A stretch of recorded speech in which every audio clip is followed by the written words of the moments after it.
और गैलीलियो की वो अनसुनी कहानी जो किताबों में नहीं पढ़ाई गई। इतिहास हमें बताता है कि गैलीलियो एक महान वैज्ञानिक था, लेकिन ना इतिहास ये नहीं बताता कि एक बच्चा जो डॉक्टर बनना नहीं चाहता था, एक जवान जो चर्च से डरता नहीं था और एक बूढ़ा जो अंधा होकर भी सच देखता रहा। आज हम उसी अनसुने गैलीलियो की कहानी सुनेंगे। गैलीलियो का जन्म पार्टसेंसी 4 में इटली में हुआ। उसके पिता विंचेंस गैलीलियो संगीतकार थे।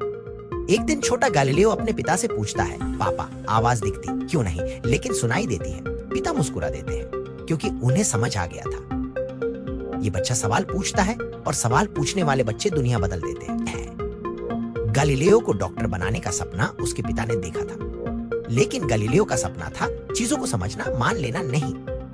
यही उसकी पहली गलती थी या पहली क्रांति। गैलीलियो ने पहली बार दूरबीन बनाई।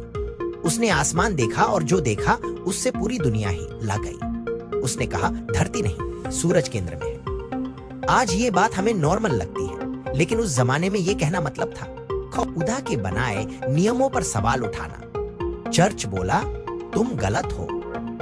गैलीलियो बोला, मैंने देखा है। उसकी जवानी डर, अकेलेपन और संघर्ष में बीती। दोस्त दूर हो गए, छात्र डर गए और सच और भारी हो गया। अब आते हैं उस हिस्से पर जो शायद ही कहीं पढ़ाया जाता। गैलीलियो बूढ़ा हो चुका था, उसकी आंखों की रोशनी चली गई, वो पूरी तरह अंधा हो गया। लेकिन आयरनी देखिए, जिसने दुनिया को दिखाया कि असल में सूरज कहाँ है, वही अब देख नहीं सकता था। चर्च ने उसे कहा, तुम मान लो कि तुम गलत थे। गैलीलियो ने जरूर से नहीं लेकिन दिल में कहा, एप्पुर सी मूव, फिर भी धरती घूमती है। ये शब्द उसने शायद कभी खुले में नहीं बोले, लेकिन ये इतिहास का सबसे खतरनाक वाक्य बन गया। गैलीलियो की मौत के बाद उसकी किताबों को सालों तक बैन रखा गया।